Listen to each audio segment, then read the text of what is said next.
तो hello student, कैसे हैं आप? अच्छे हैं। मैं आपका Pankaj sir, concept of physics bye Pankaj sir में आप सभी का स्वागत है। तो क्लास 10 वाले के लिए सरकार ने कुछ सिलेबस कम कर दिया। कम तो सभी के लिए किया भाई कम तो सभी के लिए किया, तो इस क्लास 10 के लिए भी कम कर दिया। तो उनमें जो चीजें नहीं पढ़नी है वो थोड़ा सा मैं आपको बता दूं, ताकि आपका थोड़ा सा ऐसे से पहले से ही आपका जो मस्तिष्क हो ना, वो उस तरफ से हट जाए कि भाई ये हमें पढ़ना है और सिलेबस कम नहीं हुआ, एक बोझ सा बना रहे। एक्चुअल तो देखिए, हमको जरूरत तो सभी सिलेबस की पड़ती है, लेकिन सभी सिलेबस की जरूरत कैसे पड़ेगी? आप सोचो कि सभी सिलेबस की जरूरत हमें कैसे पड़ेगी। तो हमको सभी सिलेबस इसलिए पढ़ना है कि हम जब आगे फिजिक्स पढ़ेंगे तो उनका कहीं न कहीं थोड़ा बड़ा उपयोग है। ओके, लेकिन फिलहाल जैसा सरकार का दिशा निर्देश है उसके हिसाब से हम आपको थोड़ा सा प्रोवाइड करा दें कि क्या चीजें नहीं पढ़नी है। हमने सोचा कि पहले तो बहुत लोग जानते भी होंगे, कुछ बच्चे ऐसे होंगे जो अभी इस बात से अनभिज्ञ है, नहीं जानते होंगे ना, तो मैंने सोचा उनके लिए एक वीडियो बना दिया जाए। अच्छा किया। ओके, आइए कुछ चीजें हम लोग इसमें समझते हैं।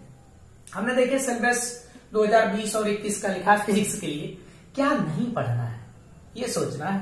तो जो हमने अपवर्तन पढ़ा था, अपवर्तन पढ़ा है, उस अपवर्तन में आपको क्या नहीं पढ़ना बताइए? उस अपवर्तन में क्या नहीं पढ़ना है? तो उस अपवर्तन में आपको आवर्धन नहीं पढ़ना। ओ, बड़ा मजेदार टॉपिक थी यार कि आवर्धन हम पढ़ते थे। अरे प्रतिबिंब की लंबाई बटा वस्तु की लंबाई के अनुपात को क्या कहते थे? रेखीय आवर्धन यानी आवर्धन। लेंस की क्षमता नहीं पढ़ना। ये तो बड़ा अच्छा सा था, पहले के लिए बहुत इंपॉर्टेंट था। इसलिए इंपॉर्टेंट था जनाब कि इससे क्वेश्चन बनते थे और वो क्वेश्चन इजी होते थे और वो लड़का बोर्ड एग्जाम में कर पाता था। जैसे उसने क्षमता दे दिया और आपसे कह दिया कि भाई इसकी फोकस दूरी बताइए, ऐसा कर देता था। ये भी नहीं है। प्रकाश का प्रकीर्णन, ओ हो, प्रकाश का प्रकीर्णन बड़ा अच्छा घटना है।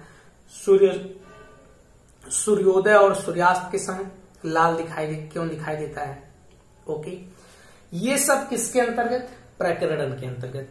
जो समुद्र होता है उसका पानी कैसा दिखता है? नीला रंग का दिखता है। वैसे क्यों? प्रकीर्णन के कारण। ओके, आकाश नीले रंग का दिखाई देता है, किसके कारण? प्रकीर्णन के कारण। तो आप इस बात को थोड़ा सा समझिए कि प्रकीर्णन के कारण इसमें ये सारी चीजें थी। ये थोड़ा अच्छा था, बढ़िया था और इसे निकाल दिया। फिर जो भी सोच के निकाला होगा। फिर इनका दैनिक जीवन में इसका अनुप्रयोग, वही हमने बताया कि हम बहुत जगह देखते हैं सूर्य लाल दिखाई, बहुत जगह देखते हैं मतलब सूर्य लाल दिखाई देता है और जो आकाश का रंग है वो नीला दिखाई देता है। ये सभी दैनिक उपयोग है, ये सब नहीं पढ़ना आपको। ओके, फिर हम दूसरी यूनिट में जब प्रवेश करते हैं, यानी कि विद्युत धारा का प्रवाह या विद्युत का प्रवाह, तो दैनिक जीवन में इसका उपयोग और अनुप्रयोग। मतलब कि जो धारा है वो किस तरह का प्रभाव दिखाती है। जैसे आप समझो कि पहली चीज तो ये इस तरह का प्रभाव दिखाएगी कि जो धारा है, धारा का प्रभाव नहीं बल्कि हम लोग धारा का उपयोग पढ़ेंगे। तो धारा का उपयोग का मतलब ये है कि जैसे हम किसी यंत्र में उसका उपयोग करते हैं, मान लो कि विद्युत धारा का उष्मी प्रभाव, यानी कि हम विद्युत धारा को किस में बदल रहे हैं? उस वैद्युत ऊर्जा को हम बदल रहे हैं किस ऊर्जा में? बोलो भाई। हम उसको बदल रहे हैं उष्मी ऊर्जा में। उष्मा उत्पन्न हो रही है, उससे प्रकाश भी उत्पन्न होता है। तो ये सारी चीजें हमें ये समझना नहीं है। अनुप्रयोग मतलब जैसे बल्ब में इसका उपयोग उष्मी प्रभाव होता था, है ना, और इसी का प्रभाव जैसे हम लोग हीटर में करते थे, है ना, विद्युत इस्त्री में करते थे। ये सारी अनुप्रयोग हमको डिस्कशन नहीं करना है। विद्युत धारा का चुंबकीय प्रभाव में, ये सब तो जो इसमें का निकाला है इसके लिए भाई बड़ा अच्छा है, मजेदार है। कोई चीज ऐसी नहीं है कि जो गड़बड़ निकल गई है। तो ये सारी चीजें सही ही निकली है। विद्युत धारा का चुंबकीय प्रभाव, ओके, ये जो निकला है ये सही है। ये जो सही है इसका मतलब ये है कि इसे थोड़ा सा इधर लिखिए, दिख नहीं रहा होगा आपको, प्रभाव, अब दिख रहा? ओके, बोल दिया करो, हाँ दिख रहा।